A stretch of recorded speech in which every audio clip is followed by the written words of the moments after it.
৪ মাস আগে এই নোটসগুলোই হাতে নিয়ে প্রচার করেছিলাম। আর বলেছিলাম যে সাজানো গুছানো এই নোটসগুলোই যথেষ্ট একটা ভালো রেজাল্টের জন্য। আর এটাও বলেছিলাম যে ট্যাট পরীক্ষা হচ্ছে এমনই একটা পরীক্ষা যেখানে কখনোই ৫ নম্বর হুবহু কমন আসবে না। তবে একটা ভালো মানের নোটস পড়তে পারলে ৫০ থেকে ৬০ নম্বর হুবহু কমন পাওয়া যায় এবং বাকিগুলো কনসেপ্টের উপর সঠিকভাবে আনসার করা যায়। এবারের পরীক্ষাটা না এত সহজ হয়েছে, না এত কঠিন, মাঝারি প্রশ্নপত্র হয়েছে।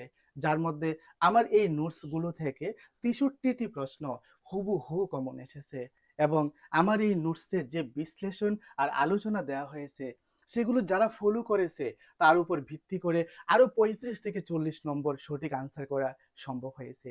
সব মিলিয়ে 100 প্লাস স্কোর করার জন্য যথেষ্ট হয়েছে। সেটা আমার মুখের কথা নয়। অনেক ছাত্রছাত্রী আমাকে জানিয়েছে কেউ 99 পাবে, কেউ 98 পাবে, কেউ 91, আর অনেকেই জানিয়েছে যারা 100 প্লাস মার্কস পাবে।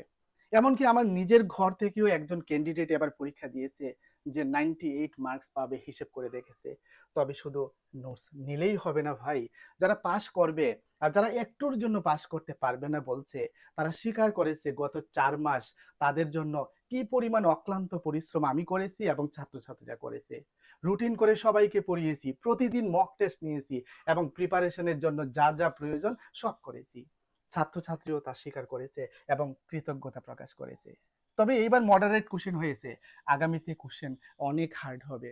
যারা আগামী দিনে পরীক্ষায় বসবে এখন থেকেই রুটিন করে পড়া শুরু করে দেবে, কারণ যতদিন সফলতা না আসবে হাল ছাড়া যাবে না। চেষ্টা চালিয়ে যাও, আমি সব সময় তোমাদের পাশে আছি।